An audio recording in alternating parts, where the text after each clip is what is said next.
माँ अक्सर कहती थी कि बेटा मेहनत करो, किसी दिन तो राम सुनेंगे। आज हम सब कभी ये देखकर आह्लादित है कि स्वयं श्री राम सामने हैं।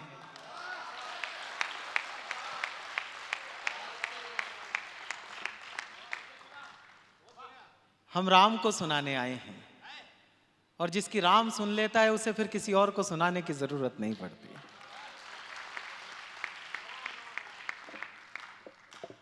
आज का कवि सम्मेलन हम लोगों के लिए सामान्य कवि सम्मेलन नहीं है। आज के कवि सम्मेलन में लगभग वो सभी विपदाएं आई जो बजरंगी हनुमान को सागर पार करके लंका पहुंचने में आई थी।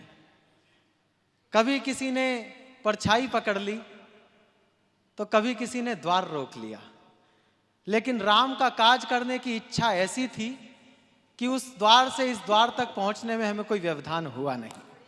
क्या कहने, वाह।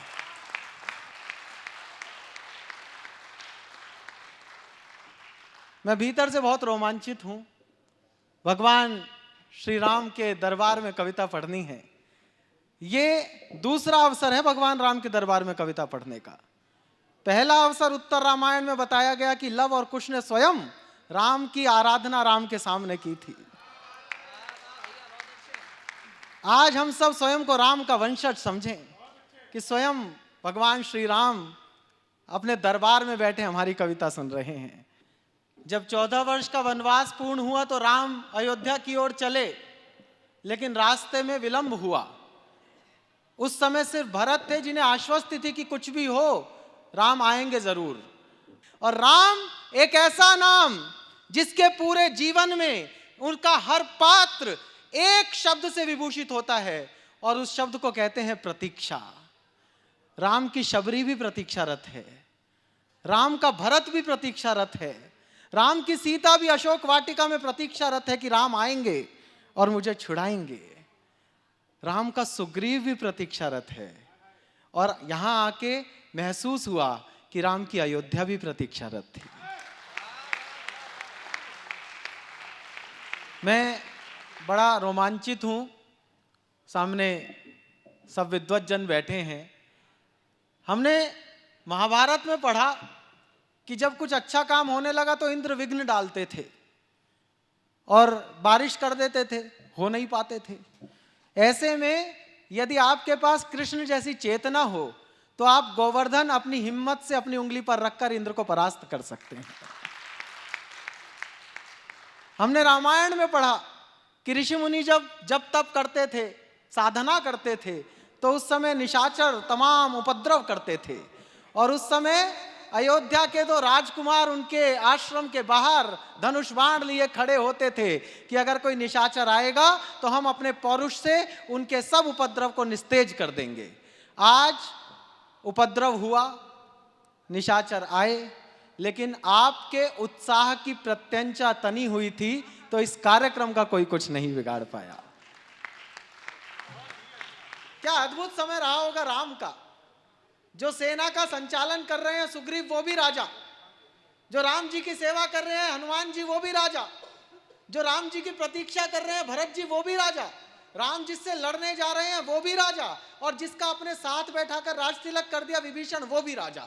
मतलब राम के काज में जुटने वाले सभी समान थे। राम ने अपनी सेना में किसी वानर को रोका नहीं, राम ने किलोल करते किसी वानर को टोका नहीं, लेकिन हाँ इतना जरूर था, ये राम की मर्यादा का प्रभाव था कि राम जब खड़े होते थे अपनी सेना के सामने तो वानर वंश के वानर भी सीधे लाइन में खड़े हो जाते थे। ये मर्यादित करने का प्रभाव था। राम का चित्र आइडेंटिफाइड होता है धनुष से, और राम का चरित्र आइडेंटिफाइड होता है उनकी मर्यादा से। वाह। और इसके ठीक विपरीत कृष्ण का चित्र आइडेंटिफाइड होता है उनकी बांसुरी से, और कृष्ण का चरित्र आइडेंटिफाई होता है उनकी कूटनीति से। इससे एक बात तो तय हो जाती है कि किसी का चित्र देखकर उसके चरित्र का अनुमान ठीक नहीं लगाया जा सकता। राम को केवल वो जान सकते हैं जिन्होंने राम के चरित्र का अनुसरण किया हो। जिन्होंने केवल चित्र देखकर सोच लिया कि धनुष उठाए एक छल्ला आ रहा होगा, उसको नहीं पता कि राम क्या है।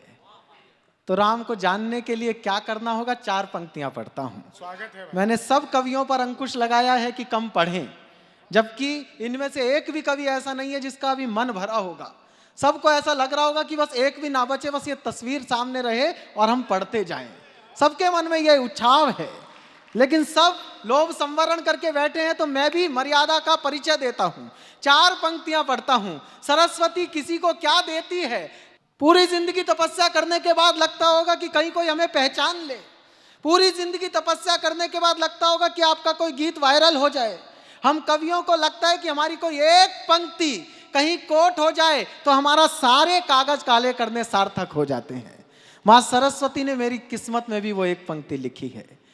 हर दिवाली पर मेरे ही मोबाइल पर लोग मुझे वो पंक्ति भेज देते हैं अपने नाम से, और मैं आनंदित हो जाता हूँ। आशुतोष जी बस वो 4 पंक्तियां पढ़ता हूँ, उसकी अंतिम पंक्ति वायरल हुई, ये मेरा सौभाग्य है। आप तक पहुंची हो तो मेरे छोटे काव्य पाठ के लिए मुझे बड़ा मन दे देना।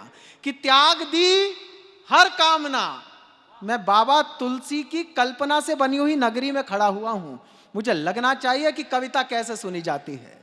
कि त्याग दी हर कामना, निष्काम बनने के लिए 3 पहरों तक तपा दिन, शाम बनने के लिए। सलाम करता हूं आप लोगों को।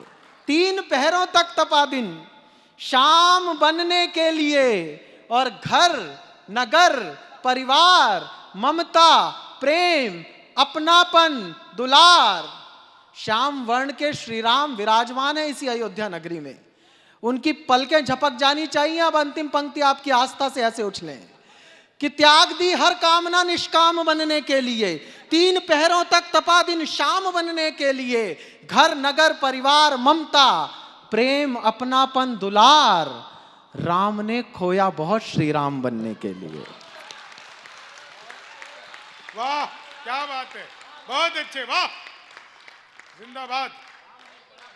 कि जब समुद्र पर पुल बांधने होते हैं तो केवल नल और नील ही उल्लिखित नहीं होते, वो गिलहरी भी उल्लिखित होती है जिसकी निष्ठा पवित्र थी और वो सिर्फ अपने शरीर पर रेत के कण उस पुल तक पहुंचा रही थी। आज का यह कवि सम्मेलन आपके लिए और हमारे लिए गिलहरी के शरीर पर, उसके बालों पर लगे रेत के कणों जैसा था। आपके सौहार्द ने उसे पुल का हिस्सा बना दिया। मैं आप सबको प्रणाम करता हूं और कविता की ओर से, बाबा तुलसी की ओर से, राम के इस दरबार में हमें उपस्थित करने के लिए आपका आभार ज्ञापन करता हूं।